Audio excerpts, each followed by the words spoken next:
नमस्कार, मैं विकास सिंह और आप देख रहे हैं एक न्यूज 24। देखिए, पशुपति पारस जी जेपी नड्डा से मुलाकात करते हैं और अब जो खबरें निकलकर सामने आ रही है वो ये है कि विधानसभा चुनाव को लेकर ये मुलाकात हुई थी, जिसमें 20 से 25 सीट जो है वो पशुपति पारस जी ने मांग की है। लेकिन क्या इतना आसान से जेपी नड्डा और एनडीए पशुपति पारस जी को 20 से 25 सीट बिहार में दे देगी? क्या चाचा भतीजे की जो दूरी है विधानसभा में खत्म होगी और एक साथ एक मंच पर और एक साथ प्रचार करते हुए नजर आएंगे? तमाम मुद्दों पर हम बात करेंगे। बात करने के लिए इस वक्त हमारे साथ फोन लाइन पे चंदन सिंह जी है। सर, स्वागत है आपका।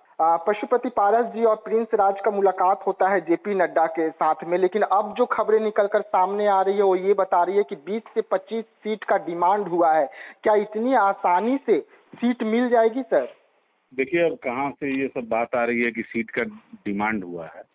भारतीय जनता पार्टी के राष्ट्रीय अध्यक्ष आदरणीय जेपी नड्डा जी आदरणीय प्रधानमंत्री नरेंद्र मोदी जी के मंत्रिमंडल में स्वास्थ्य मंत्री का पदभार उन्होंने ग्रहण किए और राष्ट्रीय लोक जनशक्ति पार्टी के राष्ट्रीय अध्यक्ष और प्रदेश अध्यक्ष आदरणीय प्रिंस राज जी दोनों लोग शुभेच्छा के लिए गए थे और एक सौहार्दपूर्ण वातावरण में बात हुई।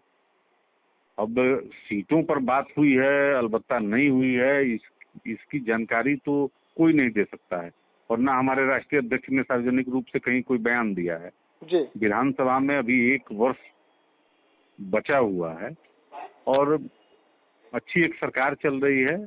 आदरणीय नीतीश कुमार जी नेतृत्व कर रहे हैं और एनडीए के एक अच्छे एलाई होने के नाते, एक अच्छे पार्टनर होने के नाते हमारा दायित्व बनता है कि इस गठबंधन के बड़े नेता जब बैठकर आपस में तय करेंगे और किसके खाते में कितनी सीटें जाएंगी उस समय तय होगा। तो आपस में बैठकर हम लोग तय कर लेंगे। अभी कोई 20 सीट 25 सीट 50 सीट का कोई बात नहीं है जी। लेकिन सम्मान की तो बात कर रहे हैं ना, कह रहे हैं कि अगर हमें उचित सम्मान नहीं मिलेगा तो हम फिर से कोई डिसीजन ले सकते हैं। लोकसभा में भी ये बात दोहराया जा रहा था और देखने को मिला था कि वो एनडीए छोड़ दिए थे, हालांकि कुछ दिनों बाद फिर से वो एनडीए में चले गए। तो क्या ऐसा फिर से देखने को मिल सकता है? क्योंकि अगर उचित सम्मान न मिले तो क्या एनडीए फिर से पशुपति पारस जी छोड़ सकते हैं? देखिए, एनडीए हमने कभी नहीं छोड़ा। हमारे नेता ने बराबर एक चीज कहा है कि जब तक राजनीति में रहूंगा एनडीए के साथ रहूंगा। और जिस समय हमारे पार्टी को सीटें नहीं मिली, गठबंधन ने तय किया, तो हम लोग ने भी तय किया कि एक बड़ा कॉज है, माननीय नरेंद्र मोदी जी को प्रधानमंत्री तीसरी बार बनाना है और हम लोग अपने आप को सेक्रीफाइस किए। तो एक बहुत बड़ा त्याग राष्ट्रीय लोक जनशक्ति पार्टी ने दिया है और हमको लगता है कि माननीय प्रधानमंत्री जी हों, आदरणीय अमित शाह जी हों, आदरणीय जेपी नड्डा जी हों का ख्याल है कि पारस जी को उचित सम्मान मिले। आने वाले समय में हमको पूर्ण यकीन है कि भारतीय जनता पार्टी के द्वारा आदरणीय पशुपति कुमार पारस जी को भरपूर सम्मान मिलेगा और जब विधानसभा की चुनाव आएगी उस समय हम लोग तय करेंगे, गठबंधन में रहकर ही तय करेंगे कितनी सीटों पर लड़ा जाए, कितनी सीटों पर हम लोग जीत सकते हैं। लेकिन एज ए पार्टी हम लोग की तैयारी 243 पर है और हर एक पॉलिटिकल पार्टी की रहती है, क्योंकि कार्यकर्ता और संगठन हर एक जिला में रहता है, तो उस हिसाब से कौन सा सीट हम लोग जीत सकते हैं गठबंधन के अंदर में ये हम लोग तय कर लेंगे। लेकिन चिराग पासवान की अगर हम बात करें सर, तो चिराग पासवान लोकसभा में जीतने के बाद में विधानसभा को लेकर जब दिल्ली में एक निजी चैनल को इंटरव्यू दे रहे थे, उस दौरान पूछे गए सवाल पर कि क्या पशुपति पारस जी को उचित सम्मान के साथ आप लोग विधानसभा में सीट देंगे, तो उन पर उनका कहना था कि देखिए, एनडीए में जितने घटक दल हैं वो काफी है और घटक दल का जरूरत नहीं है। देखिए, अब चिराग पासवान जी गठबंधन के नेता नहीं है कि वो तय करेंगे। आपको अगर याद होगा तो 2019 में 5 सांसद जब हमारे हुए और हमारे भी नेता केंद्र सरकार में मंत्री थे, तो हमने तो तय नहीं किया चिराग पासवान इस गठबंधन में आए, हमने विरोध भी नहीं किया। तो ये सब जो है बहुत मतलब हल्की बात है। माननीय प्रधानमंत्री जी गठबंधन के सर्वमान्य नेता हैं और बिहार में आदरणीय नीतीश कुमार जी हैं। समय आने दीजिए, हर एक स्थिति का पटापेच हो जाएगा और राजनीति तो संभावनाओं के द्वार तो बराबर खोल के रखे जाते हैं। जी।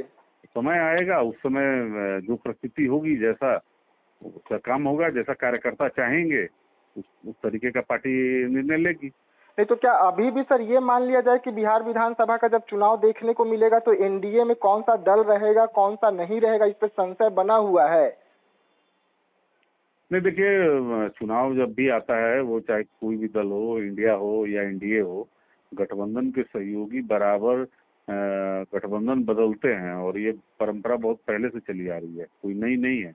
जी। लेकिन हमारे नेता ने स्पष्ट कई बार कई मंचों से कहा है कि जब तक राजनीति में रहूंगा, इंडिया के साथ रहूंगा।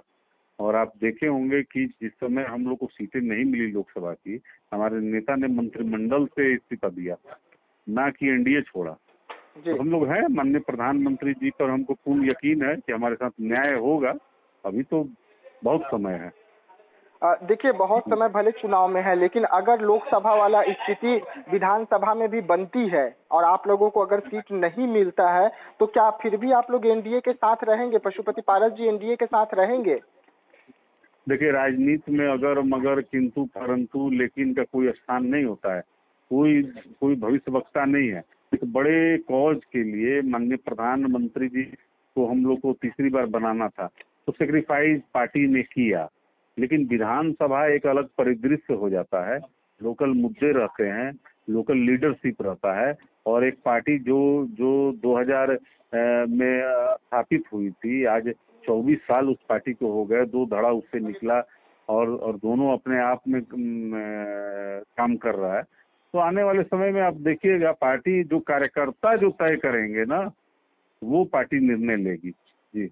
तो आपकी पार्टी मतलब ये तय कर चुकी है कि 2025 विधानसभा चुनाव लड़ना है, चाहे वो एनडीए के साथ मिलकर लड़े या एनडीए से बाहर लगे, लेकिन चुनाव लड़ना है, तैयारी शुरू है? चुनाव जब पॉलिटिकल पार्टी है तो चुनाव लड़ने ही के लिए होता है।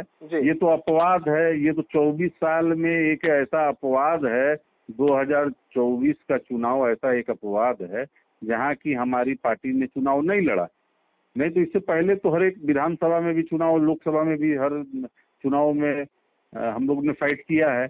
अब 2025 के विधानसभा चुनाव में हमारे जो सैकड़ों जो कार्यकर्ता हैं, जो अलग अलग विधानसभा में गांव-गांव घूमकर जनता से मिल रहे हैं, उनकी समस्या का समाधान कर रहे हैं, उनके साथ जुड़े हुए हैं, तो उनको भी तो चुनाव लड़ाना पार्टी की ही दायित्व है ना। तो आदरणीय पशुपति कुमार पारस जी कार्यकर्ताओं की भावना से अवगत हैं, सही समय पे सही निर्णय लेंगे, हम लोग को पूर्ण यकीन है। आखिरी सवाल रहेगा सर, क्या 2025 चुनाव में चाचा भतीजे की जो दूरी इस वक्त देखने को मिल रही है, वो दूरी खत्म होगी या और बढ़ सकती है? देखिए, ये सिर्फ नेतृत्व का काम है कि दूरी खत्म हो, दूरी ना हो।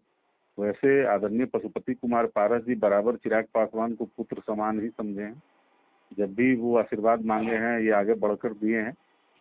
लेकिन अब पारिवारिक स्थिति क्या रहेगी नहीं रहेगी, वो उस पर कोई टीका टिप्पणी करने के लिए मैं अधिकृत नहीं हूँ। जी, बहुत बहुत धन्यवाद सर पूरी जानकारी देने के लिए।